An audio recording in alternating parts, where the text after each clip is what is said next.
दिव्य छ यार यहाँ। ओ यस्तो आनन्द ल यसरी निस्पिक्री कहाँ पो छ हौ चारै यहाँ रहेछ कहाँ खोजिरहेको ल यस्तो दिव्य डाँडा यार। ओ माटो चाहिँ माटो होइन यस्तो दिव्य ठाउँ। ओ यहाँ कस्तो दामी मन्दिर रहेछ ल भोलि यहाँ पुग्छु होइन।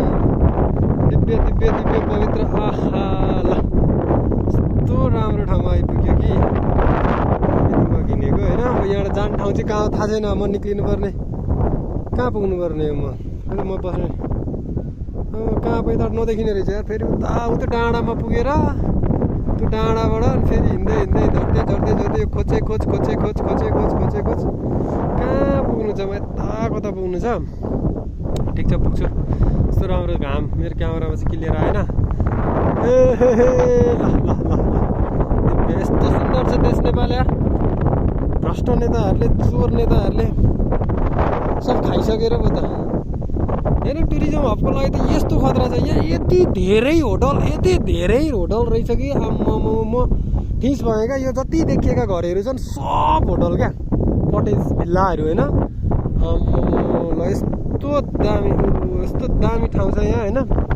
यहाँबाट ठ्याक्कै उतापट्टि सहर छ है फेरि कुरूप कङ्क्रिटको सहर होइन। म आइपुगेर रहेछु क्या यहाँ कहिले पनि।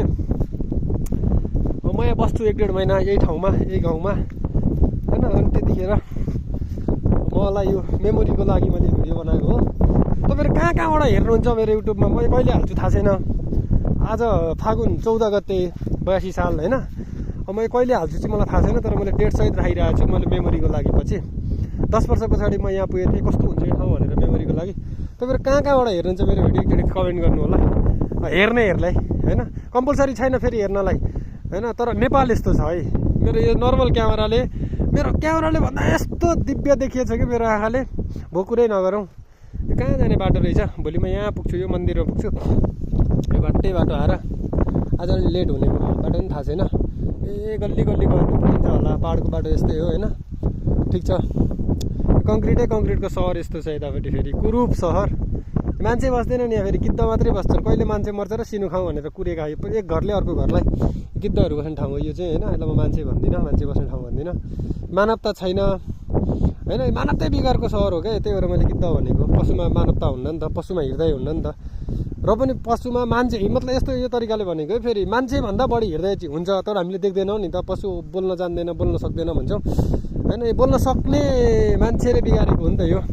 त्यही भएर मैले कसैलाई दोष लागेन। म पनि एउटा मान्छे हो चित्त नदुखाउनु होला फेरि। के गर्नु मिलाउनै पर्यो। घाम आहा यस्तो ब्युटिफुल देखिरहेको छ नि घाम।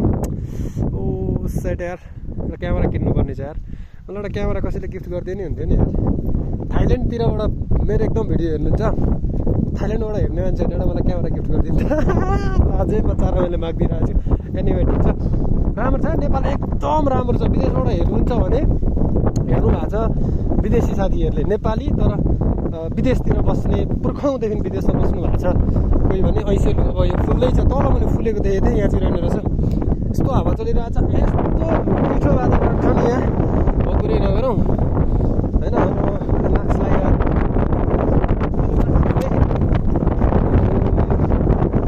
हावा खान पाइन्छ कि पाइँदैन मेरो छोरीनातीले होइन। खान पाउँछै पाउँदैन यस्तो शुद्ध हावा यस्तो राम्रो छ यहाँ। घाँसको लागि होला ऐसेलेको बोटै डढेछ यार।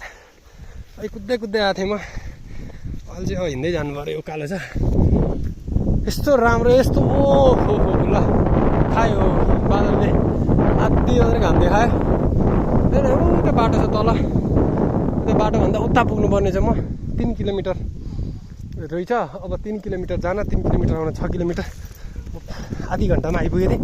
अब जाँदाखेरि नि आधी घन्टामा पुग्छु होला होइन। ओ तोरी यस्तो राम्रो छ यहाँ। तोरी कृषि प्रधान देश नेपाल मेरो। भ्रष्टहरूले सब सके कृषिलाई मासेर चाहिँ व्यापारीकरण गरे। ठिक छ माफियाहरूले होइन। यी चोरहरूका दिन चुनाव 21 गते आउँदैछ।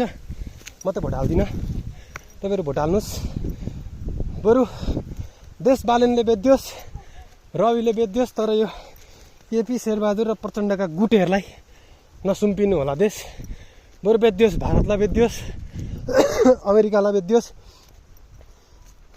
अमेरिकी सेनाको बरु बुट खान तयार।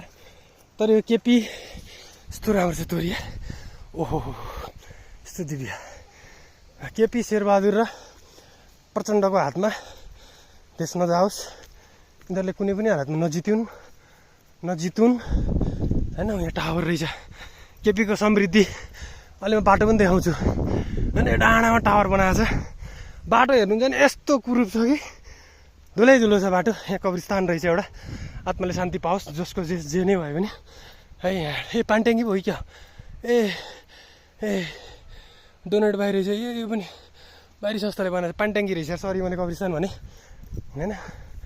तर माटो चाहिँ यहाँ कस्तो रातो माटो क्या, तर तोरी कस्तो राम्रो, वाउ। अनि सबै होटलहरू हो यो ठुल्ठुलो। तपाईँहरू आउनु सक्नुहुन्छ, बस्नु सक्नुहुन्छ। कहाँ हो भन्नु सक्नुहुन्छ नि, म कमेन्टमा ठाउँको नाम पनि भनिदिन्छु। केपीको समृद्धि, एउटा केटा र एउटा केटी ऊ त्यहाँ हो चुम्माचाटी गर्दैछन्। बाज्य हो मेरो क्यामेरामा कैद छ, नगर न, भागे अनि यस्तै हो। टेन्सन नलिऊ है, सबै राम्रो छ। रूप सहर, त्यो सुन्दर मूर्ति। ल बाई, कति छिटो 6 मिनट भइसकेछ ल है त। यहाँ यो कम्पोस्ट मल हेर न, अब यसलाई पुर्ने होला माटोले होइन। यो खाल्डो खन्या रहेछ माटोले पुरै छिटो यो हुन्छ भनेर होला। यस्तो राम्रो ठाउँ छ है। बाटो चाहिँ यो फेरि उता टावर पुग्ने बाटो है यो अगाडिको भनेर साध्यै छैन बाटो त कस्तो छ भनेर। यहाँको जनताहरूले कसरी भोट हाल्छन् होला होइन, कसलाई भोट हाल्छन् होला, कति वर्षदेखि झुट बोलेको होला यहाँको जनताहरूलाई। म त छक्क पर्छु यार। फेरि यही अनुहार आउँछन् यहाँ भोट माग्नलाई, के गर्ने हो, जस्तै हो नेपाल हो, चलिरहेछ है। ल बाई, सियो। कुन दिन फेरि बनाउँछु भिडियो चाहिँ, एकै दिन हाल्छु, अपलोड गर्छु है। एकै दिन आउँछ गुट्टु 12-13वटा भिडियो। ल केपीको समृद्धिको बाटो यस्तै छ, यो टावर चढ्ने बाटो हो त, यो टावर जाने बाटो। यो त राम्रो हो, धेरै राम्रो हो। अलि त्यहाँ अगाडि 6-7 इन्च 1 फुट जति मोटरसाइकलले नचढ्ने खालको धुलो छ क्या। ठिकै पनि एउटा कटेज बन्दैछ दामी, बसेर प्रेमिका फ्यामिली सट्टाएर नेचरमा बसेर यस्तो राम्रो तोरी फुलेर छु तल होइन, बसेर खानालाई एकदम राम्रो ठाउँ छ। यहाँ खर रहेछ, आहा हेर गाउँको याद आयो यार, के गर्ने अब। दामी बन्दै रहेछ यहाँ कटेज। ल है बाई, सियो। यस्तो छ है बाटो चाहिँ फेरि, समृद्धिको बाटो, सुशासनको बाटो।